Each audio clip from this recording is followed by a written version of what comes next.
call the meeting to order. It's 7:31. Tuesday, March 21st, 2023. Regular city council meeting of the city of West Liberty, Iowa. And Mayor Ethan Anderson. We have with us tonight Mayor Pro Tem Cara McFerren and city council members Ashley Smith, Josh Schiltz, and Omar Martinez. Also joining us by Zoom is city council member Dana Dominguez. Dana, I see you're muted. Are you wanting to participate in votes and things, or? Yes. Okay, just can we hear her? Is that? Yes, I was going to say she has the ability to unmute herself. Can we just check your mic quick, Dana, to make sure we can hear you okay? Can you hear me? So we're ready to go. I can hear you. Yep, good. Is it too loud? No, it's good. Just like you're in the room. Oh, glad you joined.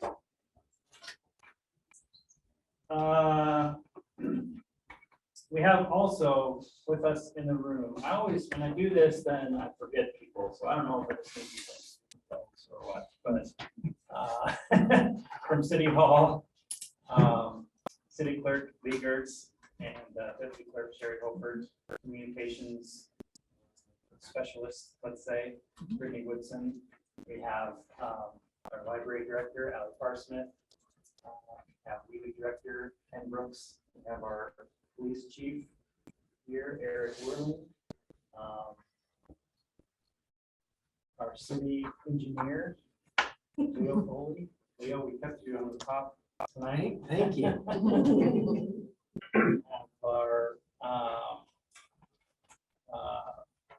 Chamber of Commerce Director with us tonight. I saw Cassie earlier and said, "You're going to be there." She said no. She said no. I'll let you take that one. Our West Liberty Index editor is here. Thanks for being here. And uniformed police officer Jessica. I'm sorry, what's your last name? Solid. Thank you for being here. Welcome, everybody. That's the entire room. Item 2 is approval of the agenda, and we do need to strike item 3B. We don't have that ready for us tonight with everything going on. So do I have a motion to accept the agenda with the removal of item 3B?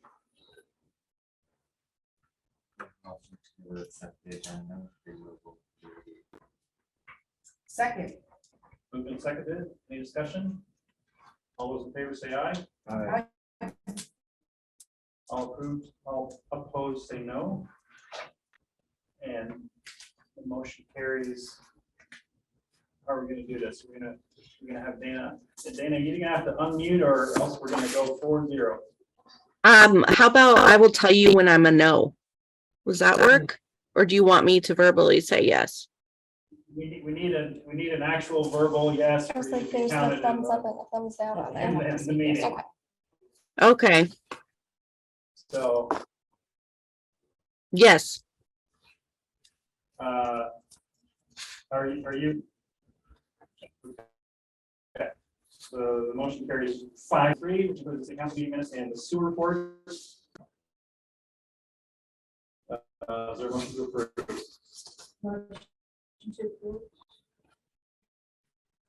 Second. Moved and seconded to approve the consent agenda. Is there any discussion? So I know, regret to inform it had a little bit of bypass. Is that something that is of concern as far as DNR goes, or is that just something that happens because of the nature of the heavy rain and it will self-correct? Are you familiar? I'm not familiar with this bypass. Okay. If, I don't know if I can find out. Danny's on or not, but. I don't see Danny on. I have the same question. I can check in and send you guys an email tomorrow. Okay. that's I fine. could check in with Danny and find out, Yeah. because we usually have a report that is done monthly, but I don't know if he put it on the report yet. I don't know when the report's done. Okay, It does get submitted like every 6 months to the EPA. okay, And usually on that report, it asks why was there, and if it's like somebody threw something down there that blocked it, that's no problem. If they had to even clean it for any reason, that's not a problem. okay. If it's a backup because of flow, too much flow, Yeah. that becomes a problem. So Okay. that's something we need to check into. Because it sounded like it was, Oh, you yes. had a rain event or something. It would have been on February 27th. Let me just hand it over to you. Oh, Heavy you rain found event, yes. That's just the report that they provided. And I know that's what I think he follows up with you on. the EPA. So this one does sound like it was because the wastewater treatment plant was overwhelmed. So that means it's a backup usually in the system. Okay, So these are bad. These are not the ones you want to get. okay. If you got, and to be honest, most communities in Iowa, if they get 2 inches of rain, they will get those. They're special. You get a lot of EPA review, which we've had over the years, as long as we're putting these in a quarterly report Mhm. and they're not happening time and time again, so there's not something to do. So Yeah, I don't think we had. we haven't had any in a long Really time. long time, This is the yeah. first one I remember in a year. Yeah. So we're usually in really good shape. Okay, So the other thing we are doing is we're doing that study of stormwater. And say, hey, we're trying to get stormwater so it doesn't end up in the sanitary, and that will help. So I'll look into this. Leo, you can keep that. I think that's excellent. why this sewer report is on this consent agenda, because of some reporting protocol. That yeah, is well, correct. they do have to make, it does have to be reported anyway, but yeah, It does, it's important for us to know whether or not there's a bypass. yes. Any further discussion about these items? If none, all those in favor say aye. All right, All opposed say no. Motion carries 4-0.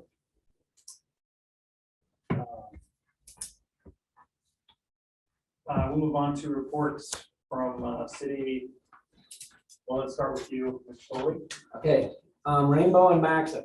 You probably noticed the trees have been removed and they've started doing the grubbing of those trees. I had heard they're not gonna work the rest of this week. So their next things they're gonna probably start doing is the following week. You'll see them start to come in and do some removals for storm sewer. But we also got a new schedule. People that went to the pre-construction meeting, they were talking about maybe having people cut through the subway parking lot. Well, they took that completely away now, and they're gonna do Subway's entrance halfway when they do the outlet to the county road. And then once it's done there, so it'll always be, Subway will always have an outlet, an access open. And that's what we asked them to do. They provided a new schedule, and I think things will go pretty good. So you're gonna start seeing probably the next 2 weeks, them really up and running. and then are you aware of the communication for the residents on that road? Some of it, the contractor does himself, some we've done it. I haven't heard of too many issues Okay. that I have heard of. You know, having a contractor live on the road, I think has helped. Okay. There's yeah. one particular resident that has a semi that he also has a driveway that's not on Rainbow. Oh, And the contractor was gonna go see if there was a way they could work something out, and I never heard anything. That usually means it got worked out. Okay. I did talk to the owner of Subway. He lives in Muscatine, and I told him our plan for Subway, and he loved the plan. for that open. So I think we're moving in the right direction. His note, the Subway owner's note to me was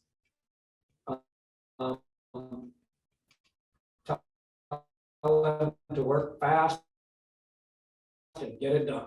I hear you.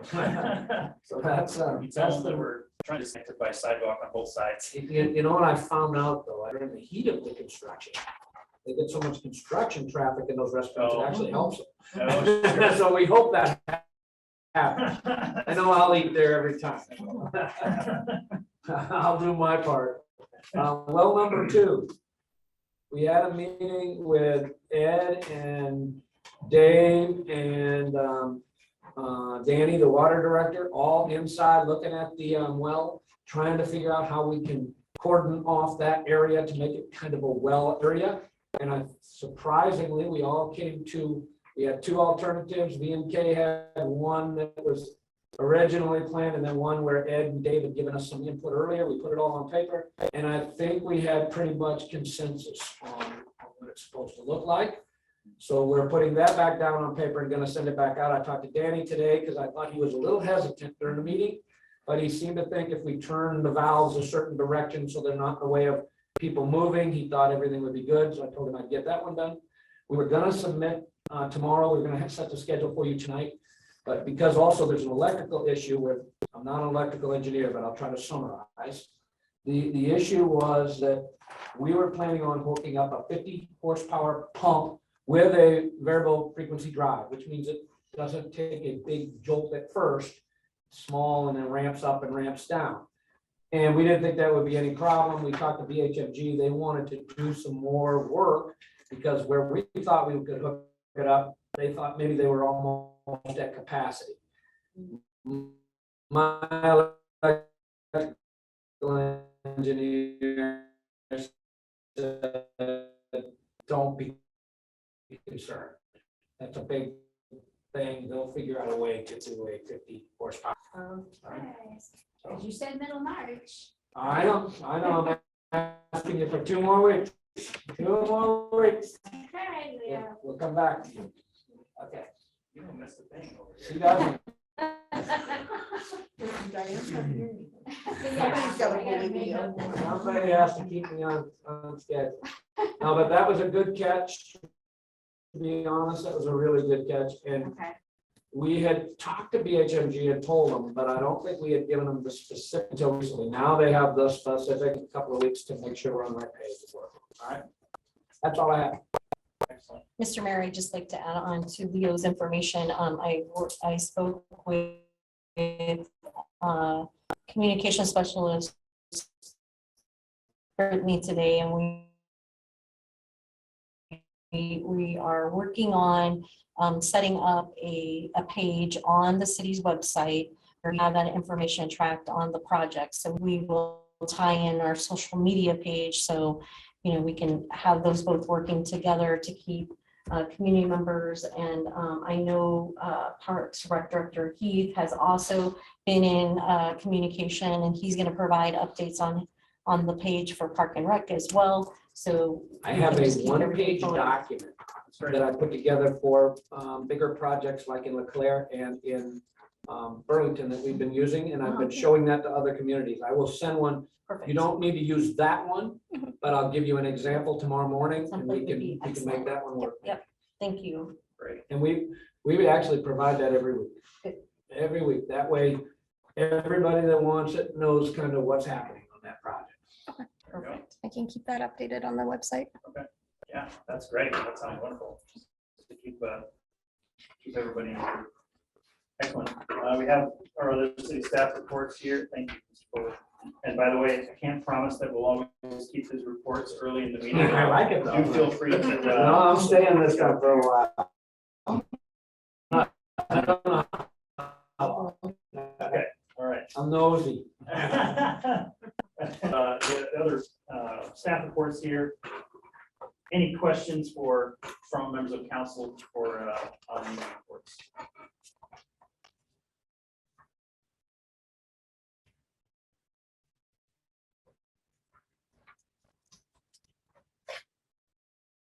Anybody here in the room who wants to report or mention anything specific in their report? I will say specific, just to reiterate that I do have my social workers on Thursday evenings and Friday morning, mid-afternoon, who are interested in meeting with community leaders. If there is anybody who is interested in discussing what resources are currently available to our community in regards to social services, and then just discussing the needs of the community in general. They're working on putting together a resource guide for the city that I'm hoping will be able to have available for various organizations to be able to pass out. and get people the resources that they need. Right. So if anybody's interested in meeting with any of my social workers, let me know and I'll set up a. And that's when? They're here until the end of the semester. Oh, So every Thursday from 3 to 7, and then Fridays from 11 to 3. Any further questions?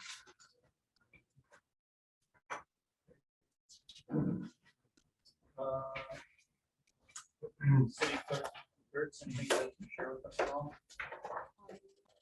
Anything specific? We have your report. Yep, I have nothing more unless you have questions for the report. I guess we don't have to do the report. If unless I'm missing anything, stop me if I am. We'll move on to item 5A, public hearings. Public hearing on proposed development agreement with GHS Development, Inc. I will ask for a motion to open the public hearing. motion to open public hearing. Second. It's moved and seconded to open the public hearing for this development agreement. Good, we can do that, right? Is it supposed to be blank? Yes, yes. Okay, so are they just not, like, do they not have a preliminary plan for the house? I guess, like, why is it blank? So because what we're doing right now is that we're entering into the agreement to put this on our TIF tax roll. So this portion is specific to putting it for TIF certification and making TIF abatement payments. We are going to have there'll be some future meetings with regards to the finalization of the site plan and the development, and those pieces are going to come before you. But this specific document, it will be to consider the approval of the TIF payment program for the project. And then upon the completion of the site plan and the development plan agreement, or the development plan itself, then they'll all tie in together with this TIF agreement that is presented for urban renewal reporting, and also presented to the county for the tax levying of the TIF portion of the rebate payments to the developer. Is there something that goes in later though to these items, or I thought it was just a formatting thing actually, where it says B, city's covenants, then it's blank, and then there is a 1, 2. Is it just formatting, or is there pieces that need to There will go be in? pieces that are gonna come in, but right now what we have to do is this is Oh. provided by our legal attorney. You're talking about the And exhibit. what Dorsey and Whitney are providing you is just all we're looking to do tonight is approve the agreement in order to enter into the TIF tax abatement. The developer is not going to proceed unless we have an agreement in place for that TIF rebate. And then as a council, are gonna have the opportunity then to further down the road, you're going to review the site plans, you're gonna review the development, and you'll be going through those processes to approve that portion. All this is just saying that we agree with the developer that we're going to rebate the cost of the project through TIF, the tax increment finance levy. Okay, so that's, I'm sorry, you asked the question. Yeah, so, yes, my fear was supposing that we approve it and say, yes, you can have our TIF dollars, go for it, build us, roads in there and all that other great infrastructure stuff.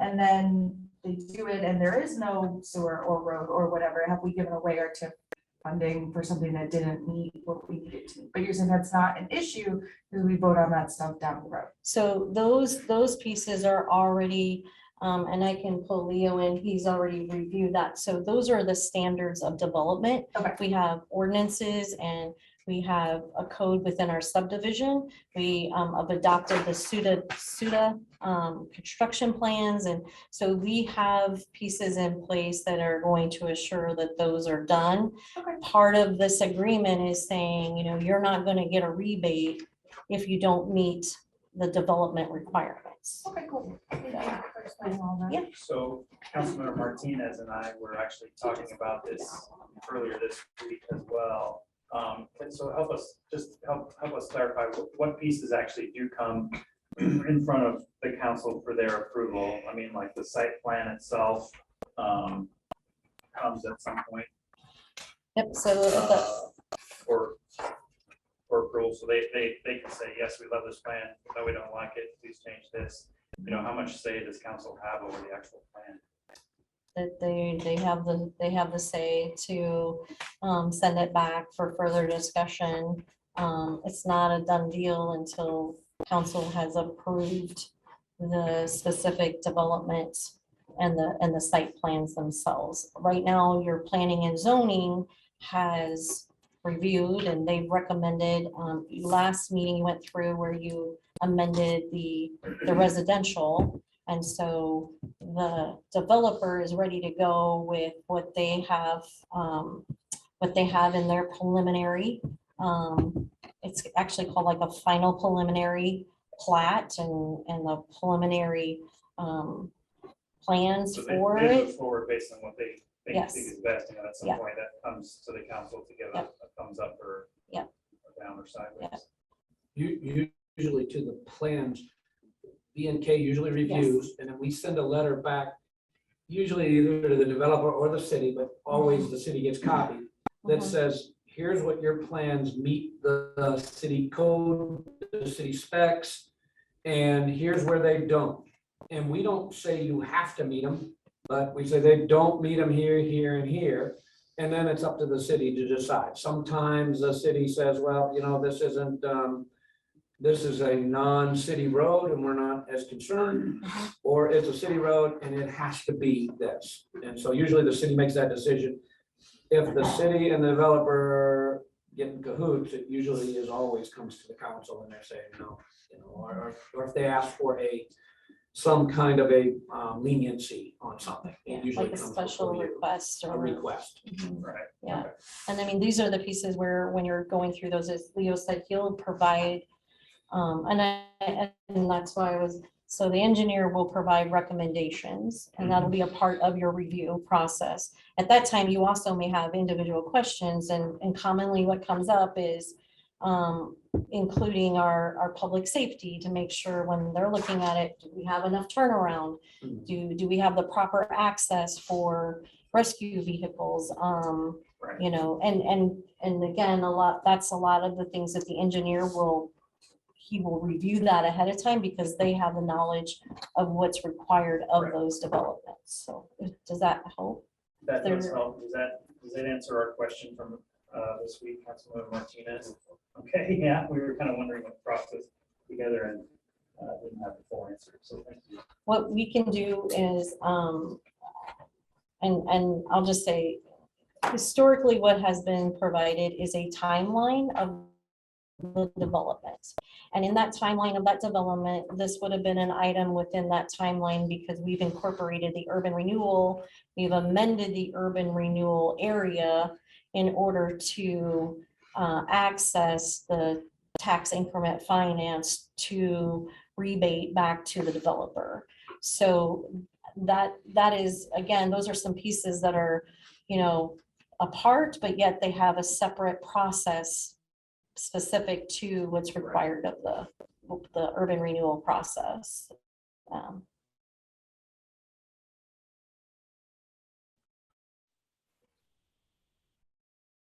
We can discuss more if we need to. We have a motion and a second to open the public. Is there any further discussion about opening the public hearing? This is a roll call vote then. If not, we'll need you, Councilmember Dominguez, when you're ready. Councilmember McFerren. Yes. Councilmember Smith. Yep. Councilmember Schiltz. Yes. Councilmember Martinez. Yes. Councilmember Dominguez. Yes. Okay, the motion passes 5-0, and the public hearing is open. Is there any member of the public who'd like to comment? Anybody on Zoom would like to comment? We can entertain. Anybody from City Hall? I did wanna- sorry, there's a little bit of a delay. I did want to mention, Mayor, that the chat is not available, so I'm not, would you want people to raise their hands if they wanted to comment, or? I don't know if we have a very well-defined process for how to integrate Zoom, in all honesty, so we should probably the committee that's looking at how these council meetings should be run should address that in that document so that we have a clear process for how to integrate Zoom. I guess I would recommend that. As for tonight, how would you prefer that, Ms. Woodson? I was gonna say, I can keep an eye out for if you raise your hand, then we can ask them to unmute. Okay, let's try it that way. If you want to use the raise your hand option inside of Zoom, if you have a public comment on the proposed development agreement with GHS Development. Give them a second. Comments? Okay. All right, I'll entertain a motion to close the public hearing. Motion to close the public hearing. Moved and seconded to close the public hearing. Any discussion? Councilmember Smith. Yes. Councilmember Schiltz. Yes. Councilmember Martinez. Yes. Councilmember Dominguez. Yes, Public hearing is closed. Motion carries 5-0. And we'll move on to the resolution approving development agreement with GHS Development Inc., authorizing annual appropriation tax increment payments and pledging certain tax increment revenues to the payment of the agreement. Is there a motion to approve? I'll make a motion to approve. It's moved and seconded to approve the resolution. Is there any further discussion about this resolution? It's a good time for questions if there are. If not, it's a roll call vote. Councilmember McFerren. Yes. Councilmember Martinez. Yes. Councilmember Schiltz. Yes. Councilmember Smith. Yes. Councilmember Dominguez. Motion carries 5-0. Vendor voucher claims. We have vendor voucher claims list in the amount of $220,632.06. Is there a motion to approve? I have a question. Let's get it on the table and then discuss. Okay. Motion to approve. Motion to approve. And a second. Question. Yes. Can you explain, Which one? 5, 5 and 6. what's going on right now? City Clerk, Geertz, do you want to tackle that one or? Deputy Clerk Hoffert? So on 5 and 6, those are engineer fees. 6 specifically to the engineer fees pertaining to Rainbow Drive. And that would have been line distribution, engineering, any discussions, organization meetings that they would have had listed on that. The other one for general electric services, those are again, engineer fees specific to, I don't have the invoice directly in front of me, but they're all, okay. It's a bunch of the little projects. So these are, Maybe you could pass it around for Yeah. council if you don't mind. that'd be Yep. great. yep, these are just day-to-day reviews of the operation, the line. Is this part of the project then? No, this is, Separate? so the BHMG one for Rainbow Drive line distribution, that is a part of the project. The number 5 BHMG, the 2008-4196, those are general services that they have a detailed listing of what they're, as an engineer, what they're reviewing, what they're auditing, or again, I mean, it's a continual process of testing and making sure. There may have been an issue with the distribution line that needed to be tested, needed to be reviewed. Ongoing pieces that they're overseeing for the electric department. I think that testing was done really on that last test where they came in and did the test on actually the exhaust manifold on the OP. That's what that testing was for. Mr. Tivers, Yep. I'm glad you're with us. Could you come into the room so we can hear you? Yeah. We want to hear your input. So what he's talking about was the testing on the, well, it's basically the catalytic burner on there. They have to do testing on it yearly to make sure that it falls within the aspects of whatever it is that they, the DNR and everybody requires. That's what that's for. That's the General Electric Services, it's called.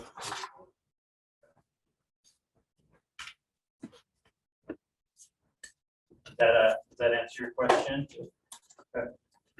Awesome. Another question I had, in line 27, it looks like paying our employers for public nuisance. And then number 30, a municipal infraction. Is that anything that we are supposed to know about? Do we, as a council, do we need to know about that? Was that reported already? So Mr. Hoagland, before he left, that he had communicated with council about these items. They are two large nuisance properties that the city is in the process of taking over due to being abandoned that Okay. meet that criteria for that 657. So those two items are two of the properties that we're working on right now that are not your typical nuisance violation. They are in a larger abatement category. Got it. Thank you so much. Mhm. Good question. Other questions? Vendor voucher claims. All right, so none, I have a motion and a second to approve the vendor voucher claims list. All those in favor, say aye. I All opposed, say no. Motion carries 4-0. She did say aye. Didn't she? Mhm. Okay, Yeah, she right here, 5-0. I was looking up to see if she unmuted. Item 7, public comments and or correspondence.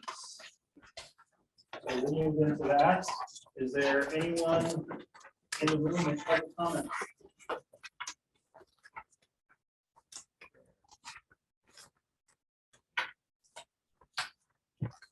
Anybody on Zoom who would want to raise your hand if you want to comment from the Zoom feed? Okay. Mr. Brooks. Good evening, Ken Brooks with We Lead, 119 East 3rd Street. On behalf of the We Lead Board of Directors, I would like to invite all the members of the public, but specifically members of the council and you, Mr. Mayor, to attend the next quarterly business meeting, the West Liberty Business Association, which will also be the We Lead annual meeting. That will be on Friday, the 12th of May, from noon until 2 o'clock. And we would like to extend a special invitation to you, Mr. Mayor, to present a state of the city address during that time.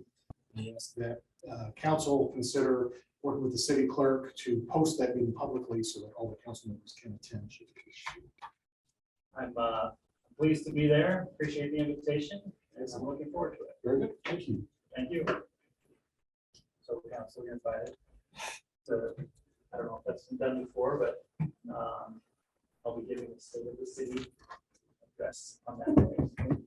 But if we're all in the same room at the same time, then we That's have- why, it's an open meeting, so we have to have like permission to all be there, right? yes. We will post a public agenda. I can post it as a public meeting. Okay, well, Post the yeah, agenda, and then it's- Yeah. Yes, city council, public comments from members of council. Dana, I'll come back to you if you do have comments. So I'll come to you last, but Councilor Schiltz. There's a few things. I know council has received emails from several members of the community for city manager hiring and all that, and I of course reviewed all those.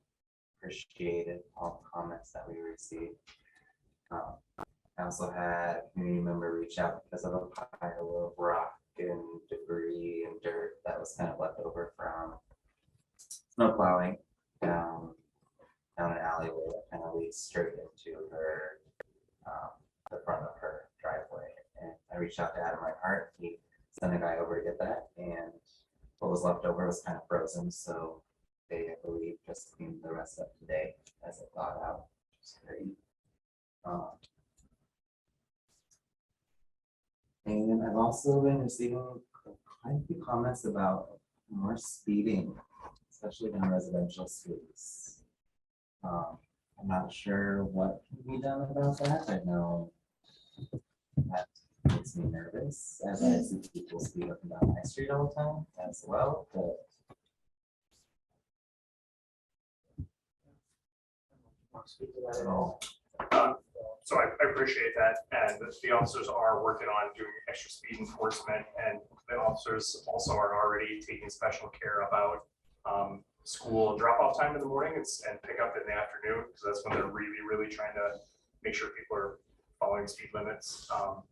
Unfortunately, when we only have one person on, it's only one spot, but yes, it's something that we are working on, and I will make sure we redouble our efforts and get that out to the officers as well. Were there any specific areas? I know that we talked about, it was a meeting or maybe a couple about like downtown, like where the shop is. Yeah. Were they giving you any other specific areas? I am about East 6th Street, East 7th Street, kind of around middle school area. That's where the elementary school are there.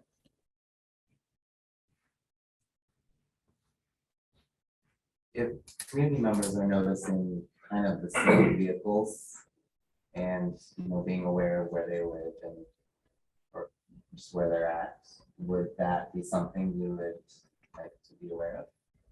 Yes, absolutely, because that can help us figure out Any if we specific know time frames that they're yeah, noticing? where they're at during the timeframes, because we had something specific like that, that I sat and watched and we finally figured out where they were heading at least, so we could stop it and do some education, and we stop that person. So it's, yes, Excellent. any information is gonna be helpful. 100%. Okay, thank you.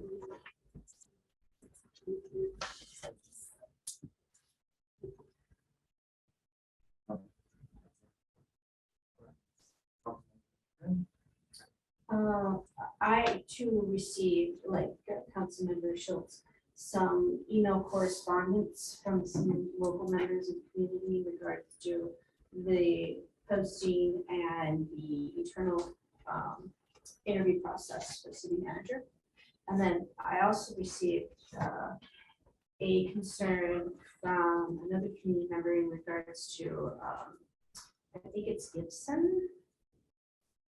She lives on Gibson. It's Becky and Jose Vargas. Naughty Circle. Oh, Naughty Circle, I'm sorry. In regards to, I think, the street or the curbs, some issues there.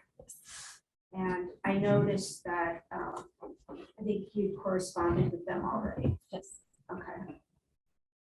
And right now, that's all I have.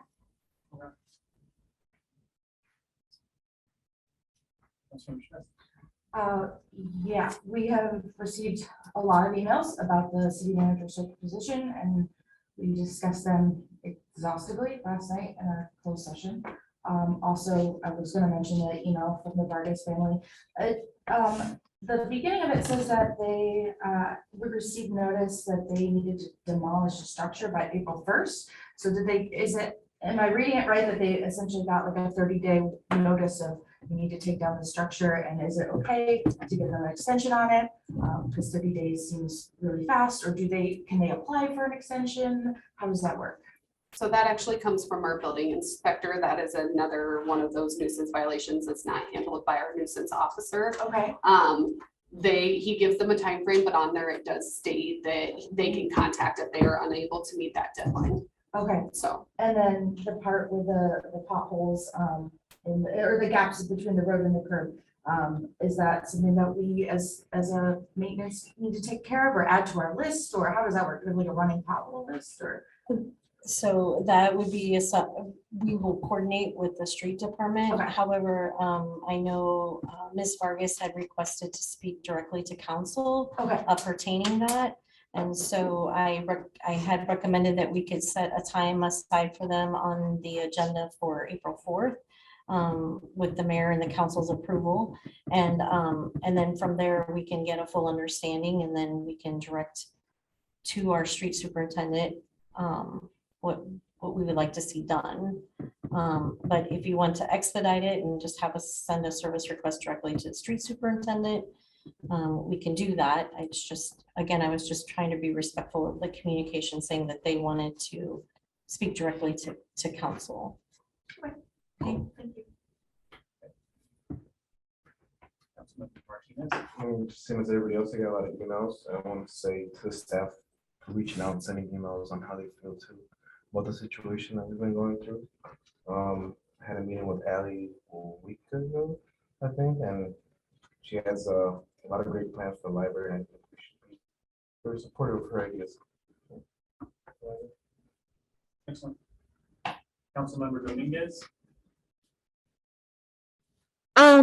I also have been receiving a lot of correspondence about the search, and as well as read the same correspondence as the other council members that they've discussed. I guess as far as correspondence go, I'm loving that the community is taking time to express their opinions and their concerns, but also their approvals.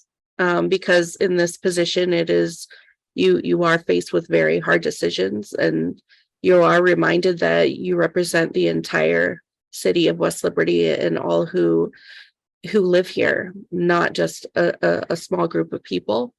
So it was humbling to see kind of how that plays out with who has taken the time to support what the council's been discussing doing, and also taking the time or hearing out those few people who had those concerns. So I appreciate all of the feedback and encourage people to keep reaching out. Very good. Yeah, actually, I agree. I think more people need to be sort of reaching out with questions, because I am more than happy to answer any questions. I know a couple years ago, I did a coffee with council and had time set up at various times set up at downtown, and kind of invited public to come in, but that was it wasn't as well attended as I had hoped, but I'm hoping that, you know, things will change. Yeah, it's good to hear from the community. Yeah, it is. Heard a lot from people on all sides. So good.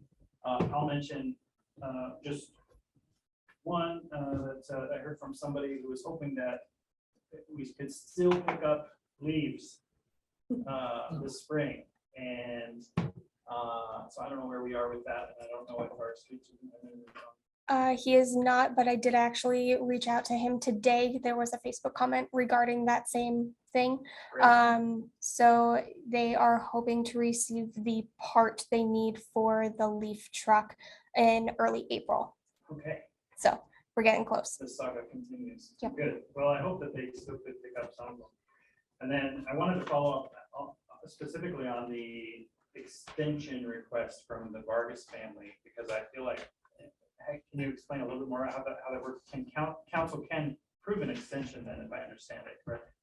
So Terry is pretty flexible. He will work with customers if they reach out to him. He sends the letter. It's a different template than what we would send for our normal nuisance violations. They're not ones that we would typically handle, myself or Eddie. But if you reach out to him, he can work with you in those guidelines. Those dates are set based by how the code is. However, he will work with them on that. So council doesn't need to take No. specific action on that. is what No, you're saying. that would be something that would be worked out with the building inspector, because he is the one that issues those items. Okay, makes sense. Great. I know that City Hall has been working hard on cleaning up nuisances, and I know that sometimes that does cause some confusion or misunderstandings. I did hear from one other person who had an issue with that, just with the notification process. And I know that sometimes, well, I've heard that a few times, I guess, and actually had it myself too, where the notification process was a little bit unclear. So I'll just mention that.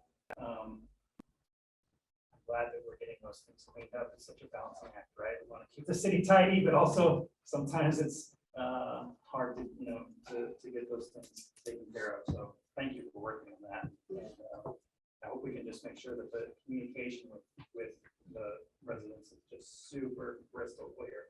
And I know that Eddie has been going out and talking to customers. He's actually made the attempts to go out and speak to them either before we send the first one or after we have sent that final notice to kind of tell them where they're at. Because again, those are items that we can work with people on. If they're unable to meet those deadlines, there are ways to be able to work with them on that. And in line with what Deputy City Clerk Hoffert is saying, I mean, that was the purpose of promoting Eddie into a nuisance officer position, is that way we could have a hands-on face-to-face educational opportunity with individuals that they could directly speak with and work with on those nuisance. The nuisance letters are provided they're reviewed by legal, and they're also were required by the nuisance regulation to state the codes. And that is then the opportunity to have them, again, follow up with us, and so we can have the conversation to educate and work with the property owner. And the education piece of it is sometimes just as important. Like, why is this a quote unquote nuisance, right? Why can't I do this, right? So, no, that makes perfect sense, and I appreciate that. Would you recommend, would it be best practice for community members to reach out directly to Eddie? Should they have questions or concerns about, nuisances that they're seeing, or there things that is, they receive? on the letter that they receive, it directs them to whom to contact to have the conversation with. Okay. And we can, and so we can definitely review the letter and make sure that we have that aligned correctly. And we can also review and see if we need to provide some additional steps for that communication if we miss that. And should it be a community member that has not received the letter, but has questions or concerns or some sort of follow-up on something else? Would that be the go-to person, or would you still recommend calling directly and then?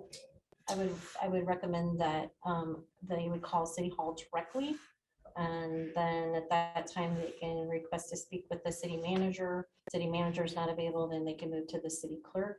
And that would allow those individuals to hear their concerns and their questions, and then that would allow us to identify, educate, and then follow up with what's needed with their questions. Because I know as Eddie's, getting more into this role and getting out there on the community, it's people are talking about it, and a lot of questions. And sure. Like Mayor Anderson says, just good communication, clear. And he is the one in the office, like when people come in to ask questions, Eddie is the one that will take those unless there is something that he has questions on, then I will help him answer some of those items. Some of our things still have the police department on them because that's how it was originally written for the police department.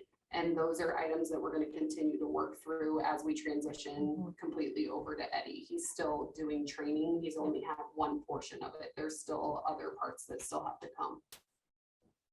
And then on top of that, I know we've talked with Lee of me coordinating with Shari and Eddie on doing education pieces for social media on really common ordinance questions, especially with the nuisance complaints. And there is an electronic form that's on the website. I feel like it's under the police department page, but they can send in a complaint. If it is that they do have a complaint, they can send it in electronically. Some people do that anonymously as well. Makes it harder to follow up on, but they do have that option as well. That form should be, it's not police's purview anymore, perhaps. It's on a couple of different pages. And we have them in office too. Great. Does that answer your question? Yes, thank you. Great. Okay. From City Hall, City Clerk Geertz, any public comments or correspondence? Mr. Mayor, the only information or the correspondence I received was from Ms. Vargas, and as well you were shared, and then we followed up with the communication about setting the opportunity for them to come for April 4th, and then we'll do some more follow through on their questions with the building inspector, Mr. Geertz, when we have an opportunity this week. Excellent. Deputy Clerk Hoffert? Just the same information. Okay, excellent. Great, we'll go on to old business 8A. Did we check if there was anybody on Zoom that had public comments? We already did that. I We did. Early. Okay, okay. Yeah. Sorry, just what I couldn't remember. Yep, for sure. 8A is an ordinance amending Title 7, Chapter 3, Section 10, electric light and power rates of the municipal code of West Liberty. Adopting new electric rates and sets forth the following rate structure. This is the second reading, and so we have the possibility, you have the option, council, if you want to. You're required 3 readings by law. You can waive the 3rd reading if you so choose. Is there a motion to approve this ordinance? And if somebody wanted to motion to do the waiving of the 3rd reading, they would make that motion as a part of this. I would recommend, Mr. Mayor, that we make we make the second reading and then we make another motion to waive. To waive. If So they're that's two not- separate. That makes sense. Is there a motion then to approve this ordinance for its 2nd reading? Motion. There's a motion and a second to approve this ordinance for its 2nd reading. Is there any discussion? We discussed this last time, but is there any discussion we need to go over? So, and just quickly, Mr. Yeah, Mayor, if I can have Deputy City Clerk Hoffert, just, she has some information pertaining to, on the agenda, why we have the option for the 3rd. Historically, we would take them through all 3 readings. Right. The very first reading, if you remember, we needed to come back and we needed to amend dates, not the rates, just the dates specific to the billing. So I'll go ahead and have you explain the purpose of having a 3rd consideration. So you have all that discussion in before we proceed. Okay. So again, if you guys remember the PEI, that power charge that we have, the implementation, if the 3rd one is not waived, we're gonna have to take this back and adjust it again. We have to meet those deadlines in order to implement with billing, which would need to go out at the end of this month, which is the conversation that was discussed at the last meeting as well. That also goes for the implementation of the other portion, not the 5% portion, but the actual adjustment for the changes on residential and then your commercial and industrial. So if the 3rd one is not waived, if you decide to go through all 3, I will need to adjust it because we will have to change that date for the implementation of those 2 items. We delayed it once over. Correct, because and it's not that we changed anything in the ordinance besides the dates. Right. So that first hearing was actually for it, it just was the dates did not line up with what we needed or the intent of what it was. Yeah, the purpose of the reading, if I understand it right, is to make sure that people are aware of it and so they can come and speak up if they want to. And I think we have been talking about it with that redoing of it for longer than probably would have been otherwise. So that's worth. Any further discussion about the 2nd reading of the ordinance? Okay, if none, then this will be a roll call vote. Councilmember McFerren? Yes. Councilmember Martinez? Yes. Councilmember Schiltz? Yes. Councilmember Smith? Yep. Councilmember Dominguez? Yes. The motion carries 5-0. If you would like to waive the 3rd reading, I would accept the motion. Mr. Mayor, I'd like the motion to waive the 3rd reading. Okay, there's a motion to waive the 3rd reading. Is there a second? Second. Moved and seconded to waive the 3rd reading of this ordinance. Any discussion?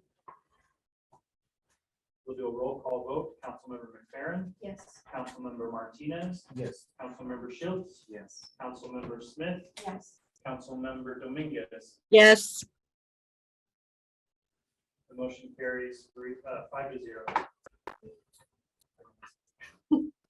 5-0.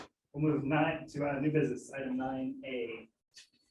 It's the city council discussion and appropriate action for West Liberty Chamber Commerce event requests. Is there a motion to approve, to bring this to the table? Motion. Moved and seconded, and can we hear from our Chamber of Commerce representative? Hello, Charles Brook, Director, Chief Operating Officer for the Chamber of Commerce in West Liberty. Our main events for 2023 start with a farmer's market, and this year we are opening, our opening day is May 10th, and we will go Wednesdays, starting on the 10th through October 25th. And I believe the time to open, specifically vendors, did I put 1:30 on the sheet? Or 2:30?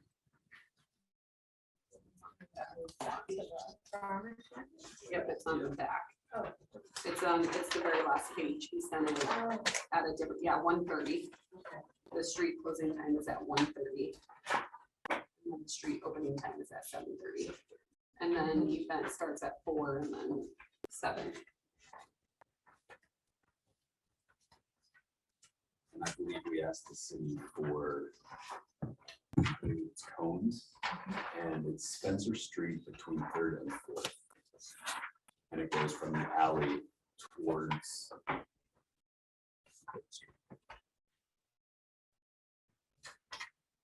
That's the same spot that it was in, has been in for previous years. Yes.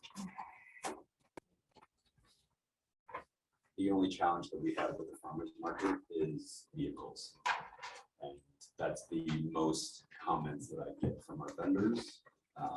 Even when we do close the street for the vendor market, vehicles from everywhere are still parked.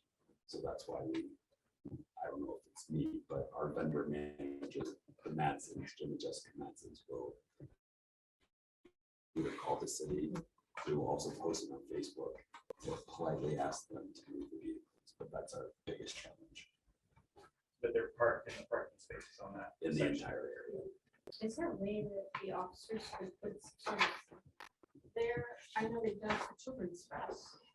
And again, in all fairness with Chief too, I mean, typically what we ran into is that we'll have an officer that's out on call and maybe is not able. So I would recommend that we can work with Eddie this year, and we can see if Eddie can assist us in posting.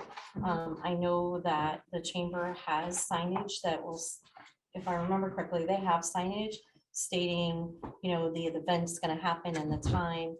And in most cases, that will get most folks to remember to move their vehicles.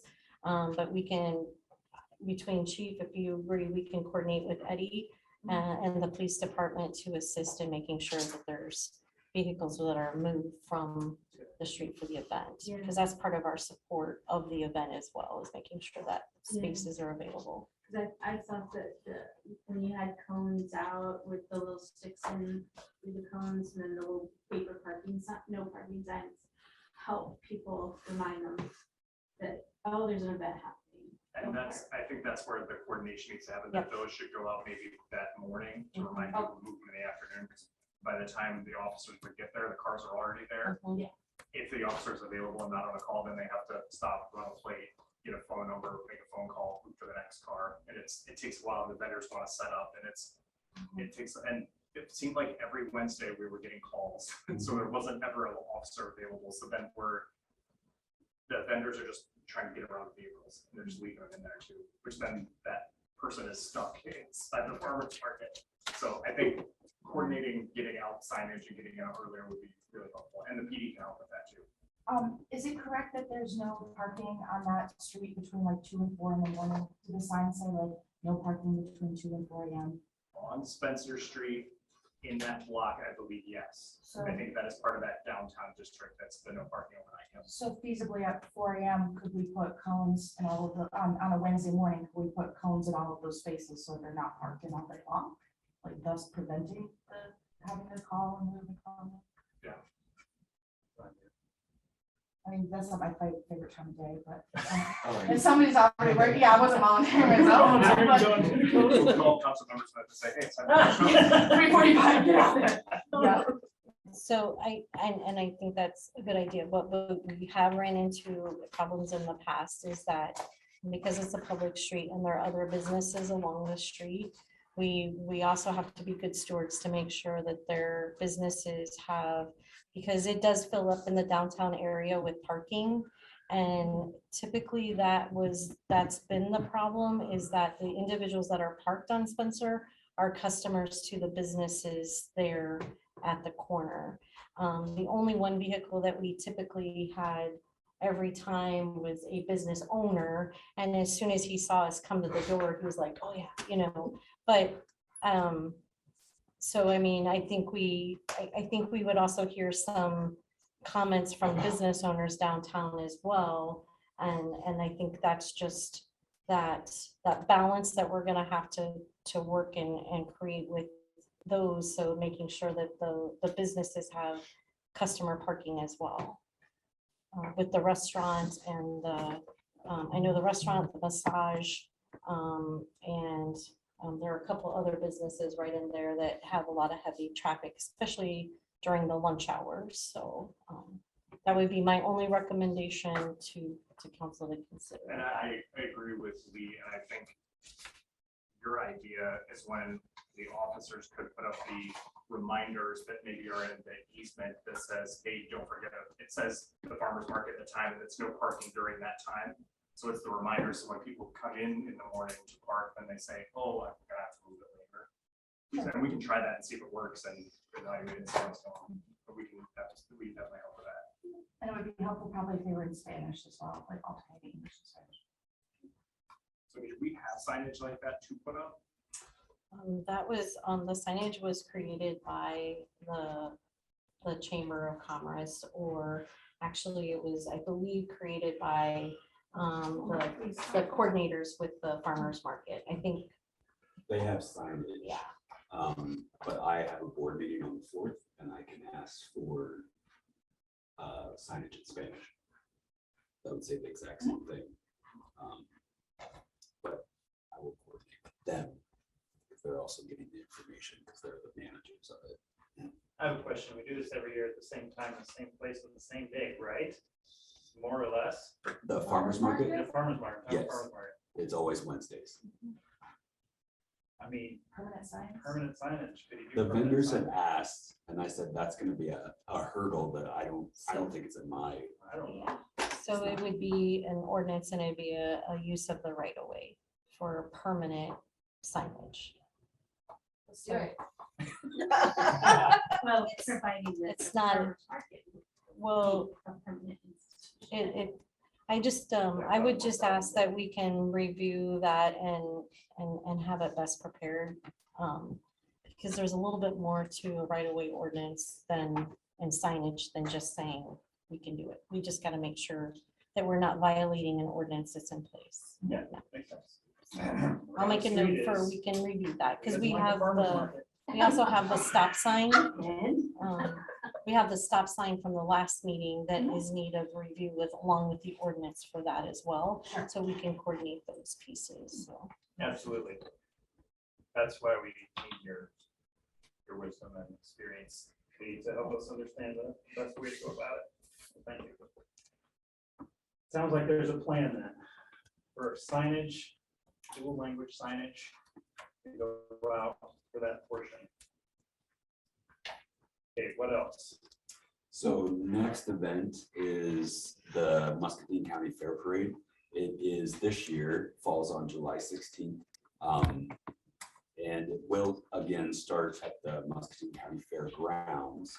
It will leave their west entrance and turn on Calhoun, go all the way to Calhoun, go down to Maxon, take a left on Maxon, turn on Elm, and then head back down Elm Prairie is the back side of the fairgrounds. So on the chamber end, we asked the city for barricades on certain intersections, and then I believe police lead support, and then we parade. As long as we're staffed, we can do it. I think that's one of the issues we've run into is we only have one person in uniform for the whole city, so. Well, I think we asked the fire department to stand in for us so that they have more cars than we do. I was gonna, I guess question for changes. I know it's the Muscatine County. Do you guys ever ask for reinforcements for Muscatine, the city of Muscatine? If they are in It's Muscatine? so Since it's city county. streets. It's a city street that the county fair has a parade on our city streets, so the city is responsible. However, it doesn't mean that we cannot coordinate with the county. And again, I would turn that over to the chief if we needed additional. Likewise, we can work with our street staff as well. When we have events within the fairgrounds, they always reach out to county first and use reserves to staff that. And then if they need supplementation and to let us know that they're doing it, then they'll reach out and let us know.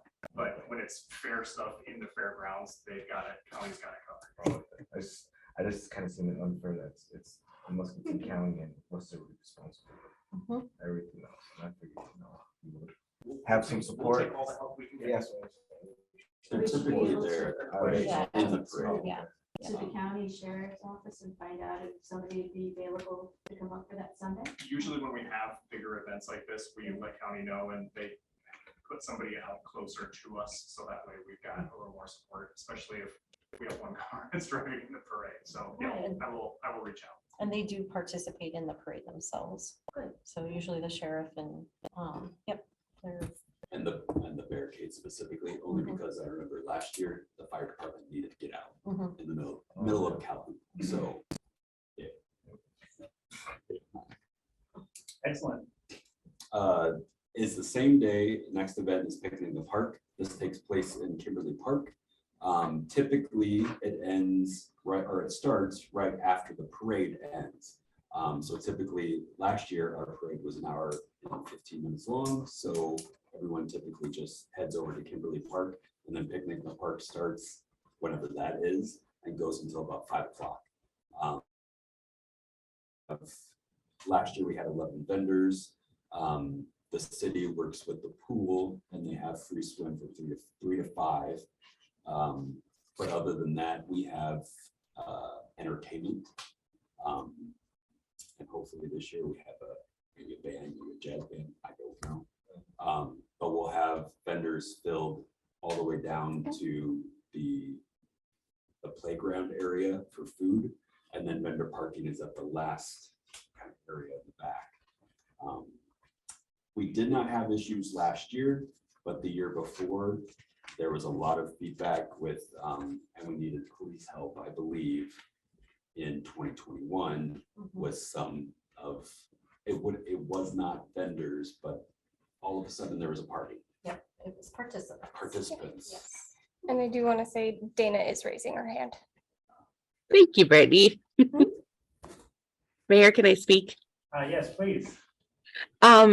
So I was wondering if there was any discussion this year about transportation. I know that when we had the kind of pep rally for the football or the EMS or something last year when we had the skydivers, there were golf carts because their parking was so limited. There were golf carts that were taking patrons from like the high school parking lot to the football field, and people were very, very supportive, especially our folks who have mobility issues where it's really hard for them to walk around or get around. I know my dad tried to go to Picnic in the Park last year and he was unable to participate because he couldn't find parking close enough and it was too far for him to walk because he has very bad knees and uses a cane. So I was wondering if any discussion on that had happened.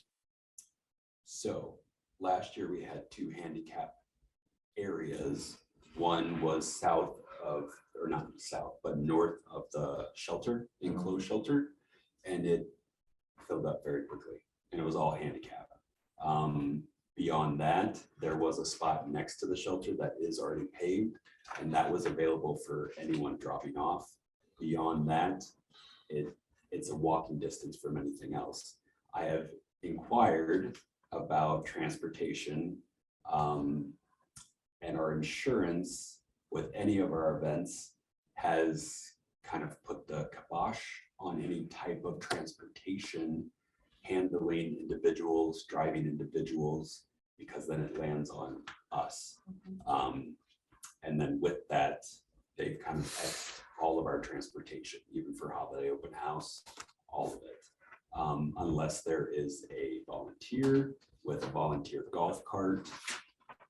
I don't know if that lands on the city, I don't know, but that would not be covered by us. Got it. Okay. Yeah, my dad also has a handicap sign and they were all full as well. So thank you. Handicap area this year.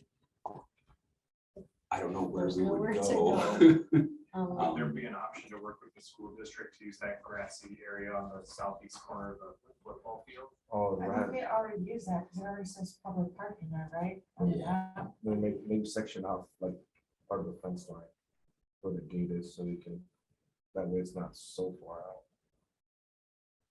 Would we need a sidewalk? Because that ends up in the gravel and not wheelchairs. It was a challenge for us last year, and I know we expanded because that was the biggest feedback from 2021 beyond the concern of the party that continued was handicap parking. And I don't know, even the lot up by the parking for the pool, if that should turn into handicap, and then if we just. Can you make them temporarily handicap spots? Can you put cones with big old handicap signs on it and say like, for today, this is only handicap parking? I guess what I would recommend is that the city can work with the chamber and with Councilmember Dominguez and what we're hearing here.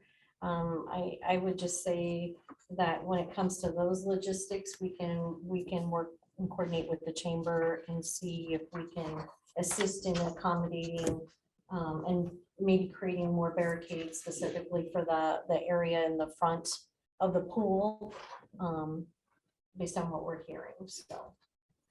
And with that, if we put up a barricade, comes volunteers. Yes. And that was another hurdle that Yep. I couldn't get. Yep. So. Sounds like something to be working on. Maybe. Yeah. Great. So do we vote on this? Do we vote yes or next round? Oh. Yeah. Want to run through the rest of the. And I just want to quickly say the porta potty request. So the city typically does not, we don't provide any other porta potties than what we already have there. However, that's a council decision. If they want to have us provide additional porta potties for the event as the city's contribution for the event, then I just want to make sure that you are aware of what we have not done before. And if you approve this with the porta potties in there, then you're approving that we would purchase and rent How many do we have? additional porta potties. How many are down there right now? Keep in mind, if you do it for one, that you're gonna Correct. have all the other events happening in town are gonna want porta potties. Correct. Whereas if we do it for one event, we pretty much can expect to do it for all. events. So let's clarify that. What are you asking for additional this year? You normally don't ask for. I don't believe I'm asking for more porta potties, but So I just wanted to clarify. yeah, it has been brought up multiple times, but everyone that I've worked with has said they direct people to the pool because the pool has restrooms. Oh, God. So what you're asking for is the same as in prior years? Yes. Has it worked out Yes. fairly well? Okay. Sounds good. Great. Did you want to briefly touch on the rest of your? Yeah. Ragbrock, I'll know more. April 1st, the official meeting in Des Moines, so I will know more information on that. August is the WELAC Burke Street Gallery. I believe every Thursday they have either a soloist or a small band in Rendezvous, typically from 5 to 6:30, and then it's done. But they're still working on getting their bands and their soloists. But we cover the insurance of the Chamber of Commerce, so we are looking over it. And then November is our holiday open house. It is the weekend of the 18th and 19th of November. What we do ask, and the dance studio, Nicole Rock's dance studio, is to have either cones, 2 parking spots in front of their windows blocked off. Typically, it's just Sunday, November 19th from 1 to 2 p.m. And then everything else, we do not shut down anything road-wise for the holiday open house. We do ask for the space west of City Hall. We are looking at expanding to a petting zoo because our reindeers are expensive. So that is our challenge this year, is to find something that's. There you go. It's probably a busy time of the year, so it was right, It is you know, very- for Last year was the reindeer. first year you guys split it in 2 days, right? It is. So how did that? It went very well, and that's why we're asking for, the space for 2 days. Possibly a petting zoo on Saturday to bring more people downtown. So Saturday business, Sunday for community, or? how- Both, kind of both. Kind of both. Saturday is I more know people kind of the confused. shopping experience, come Oh. downtown town, and then Sunday is your typical holiday open Because I know house. people were confused. They were, And they yeah. were like, well, there's 2 days, what's more? We were just trying to get more people to come to West Liberty. That's fair. And all we would say is that we would just again coordinate with the police department Yes. to make sure that we didn't have anything blocking their entrance in and out of their area. And I know everybody did a really good job with that, so. Yeah. And then the fire pits, we just would always follow up with the fire chief. Typically, he provides a permit for burning outside of, but in this, we've been able just to communicate and make them aware from a safety precaution. So you may not have the reindeer because they're just cost prohibitive. They tripled their price, so Well, it it's is their, definitely, it is kind of their high season. Yeah. For the reindeer. typically, and I booked them in July, but they've already increased their price. That So- much. Tripled, yes. Wow, they're in demand during that time of year. too. Are they going extinct? Are they going extinct? I mean, I guess it takes a lot to feed them and care for them. Well, thank you, Mr. Brook. This is obviously a lot of events that the Chamber of Commerce puts on, and a lot of work goes into every single one of these events. Definitely aware of it, and I'm grateful that you're doing it. So, Mr. Mayor, if you need, I would like the motion to go ahead and approve the West Liberty 2023 Chamber event requests. Yes, we have a motion, I guess, when we brought it to the table. I think that suffices as a motion to approve, if I Oh, okay. I believe missed it does. Sorry. So we have a motion to, and a second to approve these event requests. Any further discussion? This is a consent vote then. All those in favor say aye. Aye. All opposed say no. Motion carries 5-0. And thank you again. And Mr. Mayor, we have a great working relationship and Absolutely. we stay in contact when these events are about to arrive and make sure. Again, we have a couple additional items that the chief and myself, and we'll make sure that we can coordinate on those. Yeah, absolutely. All these events are so great.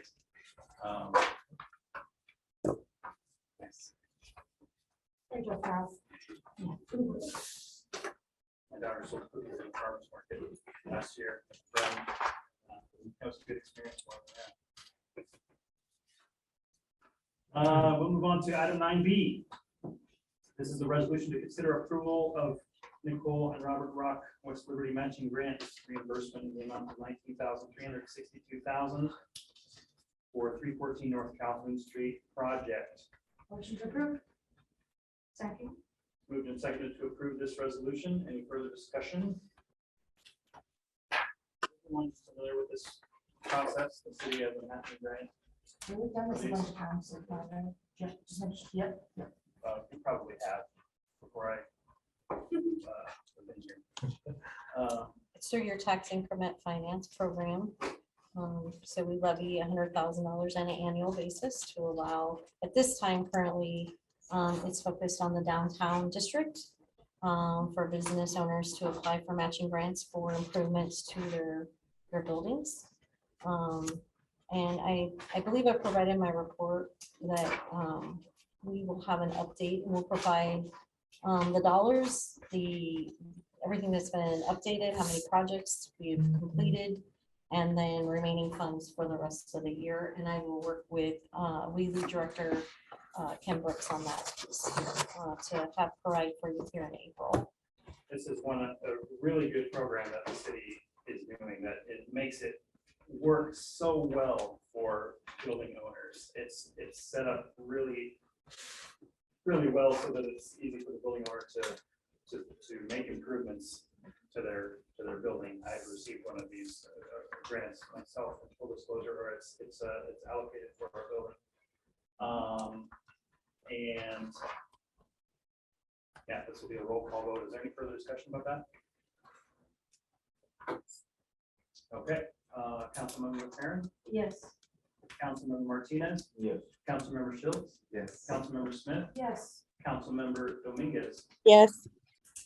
The resolution passes 5-0. We move on to 9C, a resolution to consider approval of VHMP proposed agreement for specific scope of work for NESHAP rice compliance stack testing engine number 4. Is there a motion to approve? We'll want- Motion. Oh, sorry. Yep, we'll want some explanation after the motion. Moved and seconded to approve. City Hall, what can you tell us about this one?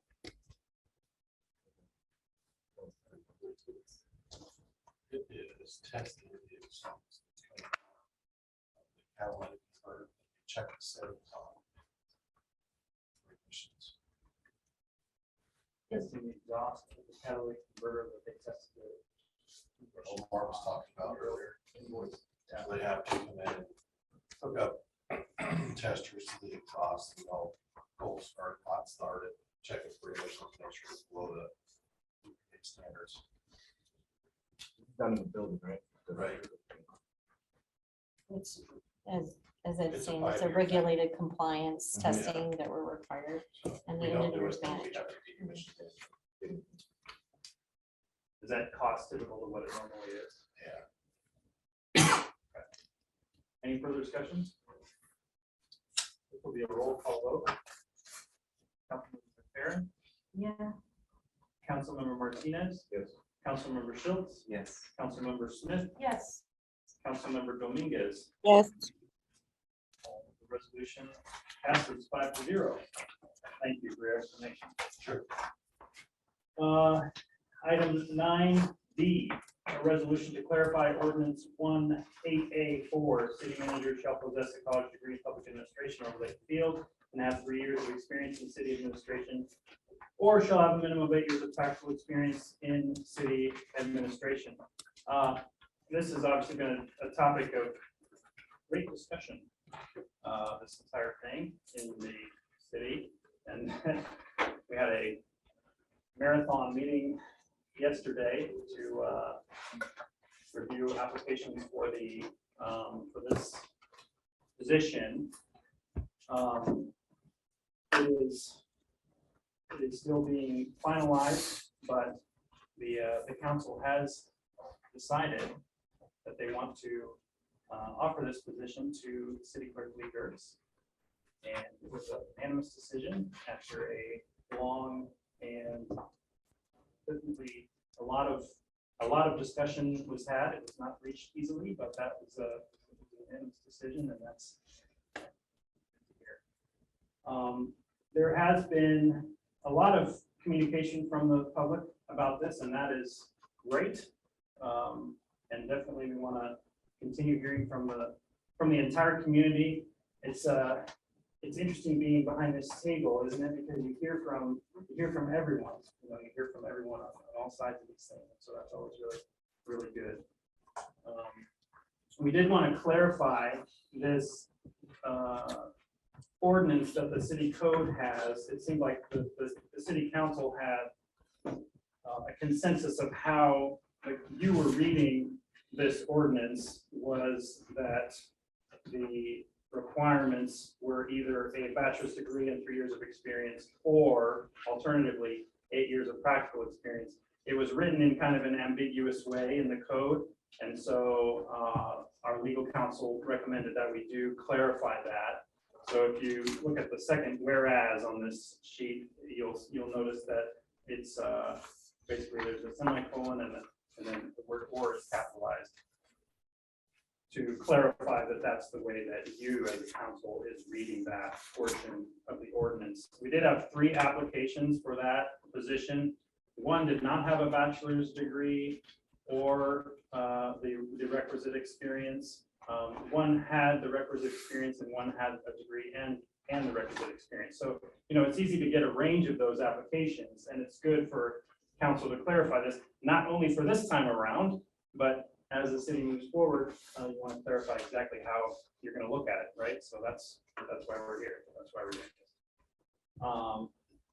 And I said all that without even asking for the motion to approve. That's my fault. But we were going to go ahead, we were going to ask you before you got into any further discussion to make sure you had your motion and your second, but you were on a roll and we wanted to allow you the opportunity to I was on a explain. roll. Feel free to interrupt me if I'm on a roll.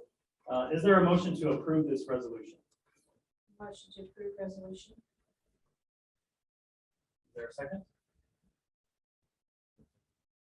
There's a motion and a second to approve the resolution. Any further discussion? Who has her hand Laura, raised? You want to say something? Sure, yeah. I just wanted to go on the record and say that from the time that the city manager resigned, I've wanted to see an external process, not because I think that he is not a good candidate, but because I was worried about public feeling like this wasn't transparent. And so we discussed that last night. I felt like we needed an external search in order to gain the public's trust.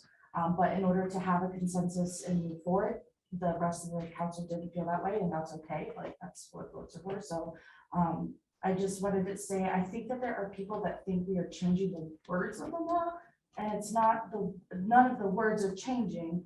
They're capitalizing the "or" because it looked like previously it looked like it could have said you need a degree and 3 years of experience, or you need 8 years of experience. But depending on how you emphasize the "or," you could have maybe thought 3 years, a degree, 3 years, 8 years, and something else. And so the words aren't changing, but we're capitalizing the "or" to make it clear. But I don't know, I guess my question is, when was the last time that this was updated? And was anybody here like on the council then? Do we know that like that is the original intent of this? Or is this been like this forever? The one online is only like updated up to 2018. So I wasn't sure when was the last time this was updated.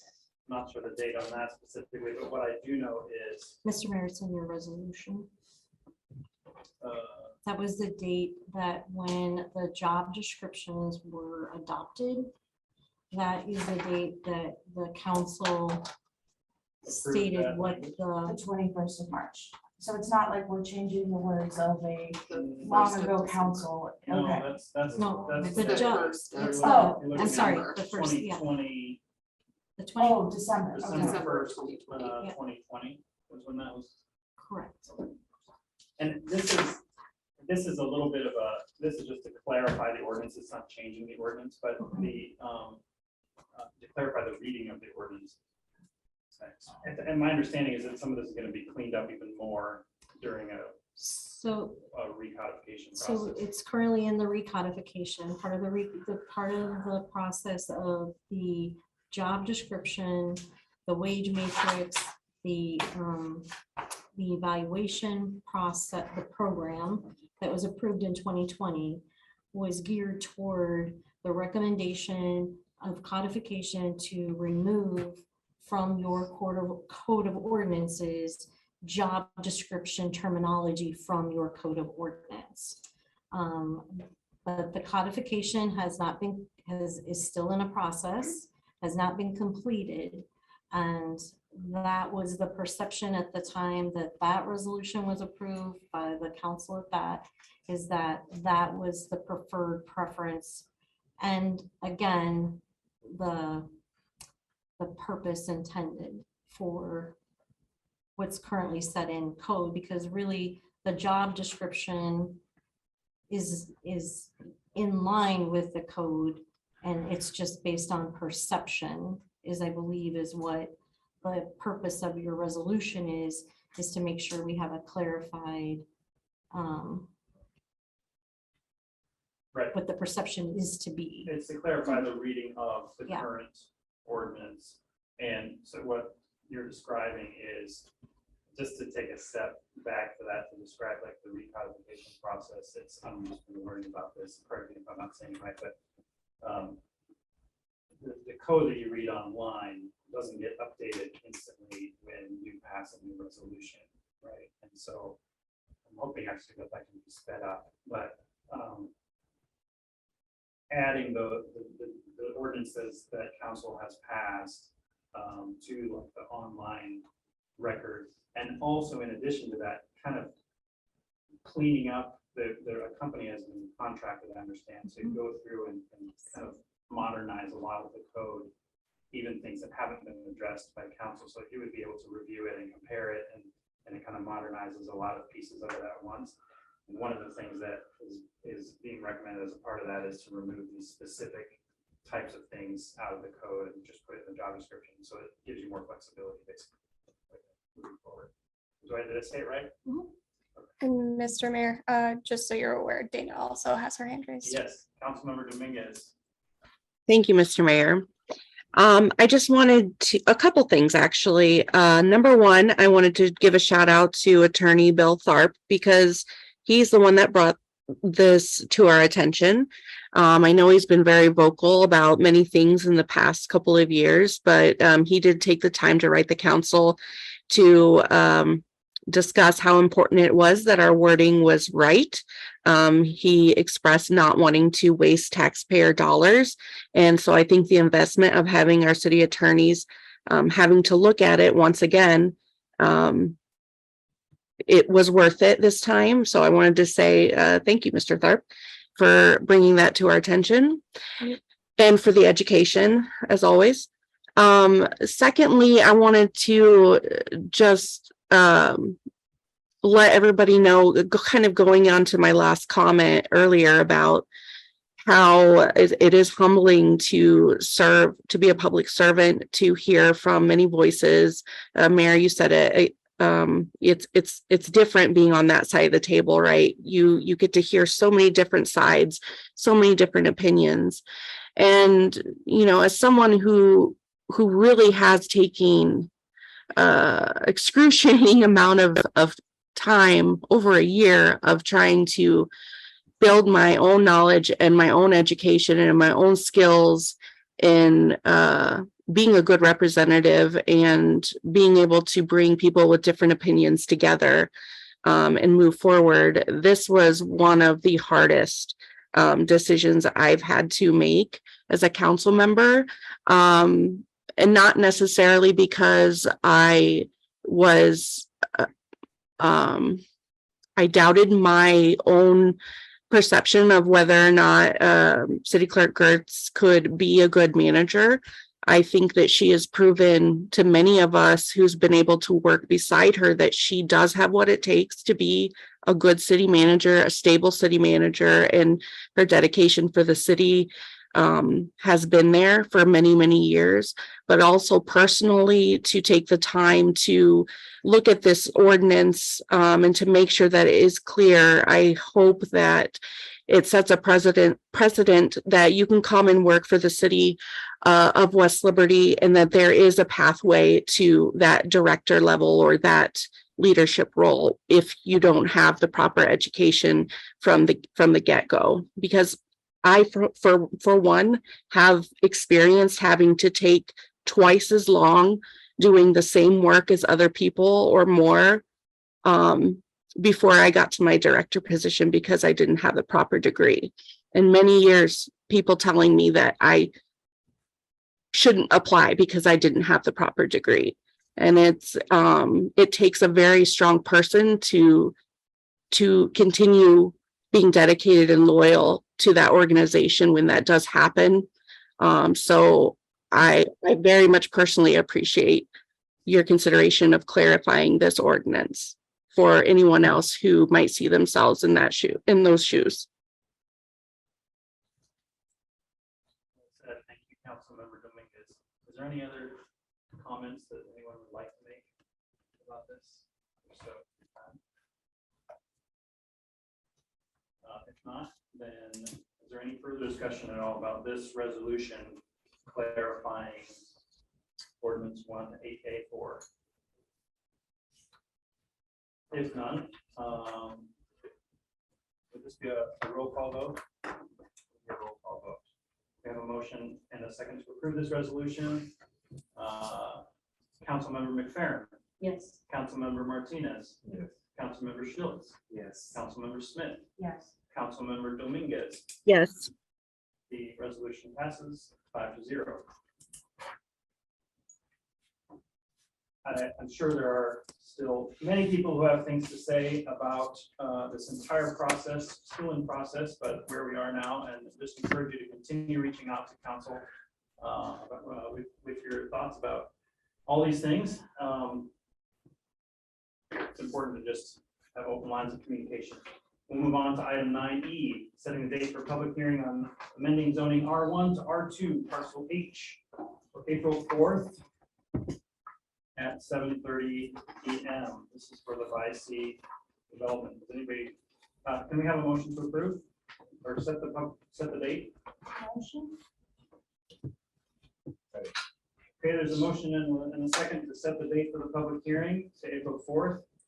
Is just Yes, briefly so- run by this fast. And I will have Deputy City Clerk Hoffert, she can join me with this. So originally, we're gonna go back to that development agreement, that TIF, that urban renewal resolution that you did early on.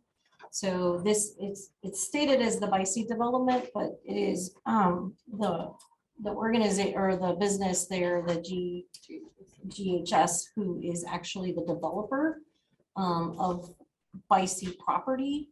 And so this portion is what we were talking about. Originally, we had amended from agriculture to residential.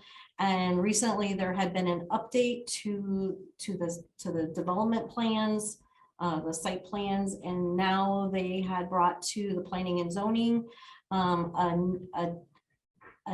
asked to amend and the R1 to an R2 on that parcel. And their recommendation is to approve that, but you're gonna have to do that during a public hearing in order to amend. And the last meeting, I had a section of notes where it kind of discussed the layout of it and the houses that were still gonna stay as those single families.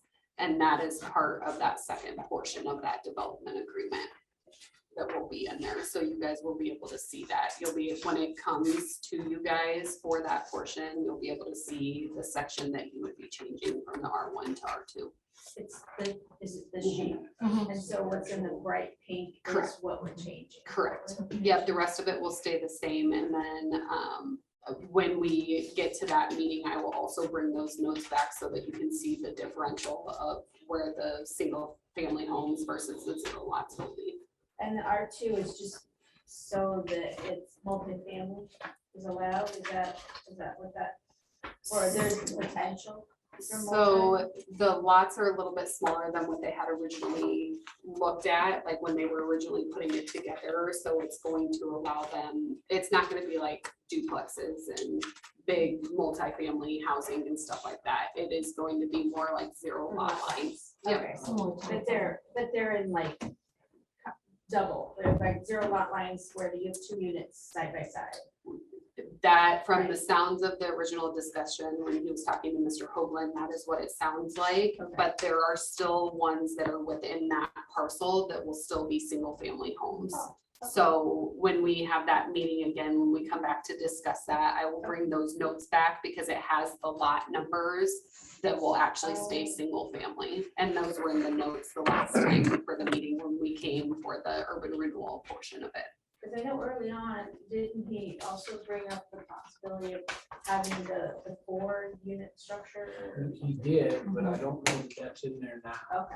He did provide us, and I'll check and make sure with this, with the city staff. He provided us some plans. He also changed where his openings were gonna be. Oh, And I okay. think if you remember, we were gonna make cuts in the curb, so we had the openings lined up. We didn't make those cuts because we weren't sure. But we'll coordinate as we get closer and closer. So right now he gave us plans. If those go through and we'll make the cuts right away, so he won't have to, but we will coordinate once it gets done. An example, my understanding is that these would be similar to, I want to say 16th Street. The condos or whatever. But they're more similar to that, but they include that 0 lot line. But And my understanding is that they will not be double up and down their single level from the communication that came from Mr. Hoagland. It'd be good to have the definitions that relate to the zoning levels themselves. When we have that meeting, we can bring those to you so that you can kind of see the differential of them. Yep. You could probably ask him for some, what typical plans might look like for some of them. Because sometimes I've seen they bring those, doesn't have to be exact, but it shows, if you could show some of the front elevations and the side elevations, it keeps you knowing exactly what to do. Probably worth asking. you can ask for some examples of. Appreciate that. It's good to know what we can ask for. Yeah, those are typical. Yeah. Typically, you'll see that. Good. Any other discussion about that or anything else to add? Okay, there's a motion and a second to set the date for the public hearing. I'm sure we'll have more to talk about on that day. If there's no other discussion, all those in favor say aye. Aye. Say no. Okay, the date is set. I think that's it, guys. Motion. Mr. Mayor, I would like to make a motion to adjourn. There's a motion to adjourn. Is there a second? There's a motion and a second to adjourn. Omar, did you get yours out Dramatic first? pause. Yes. Okay. I was like, I could hear you, but I All was. those in favor say aye. Aye. All opposed say no. Meeting is adjourned. Yes.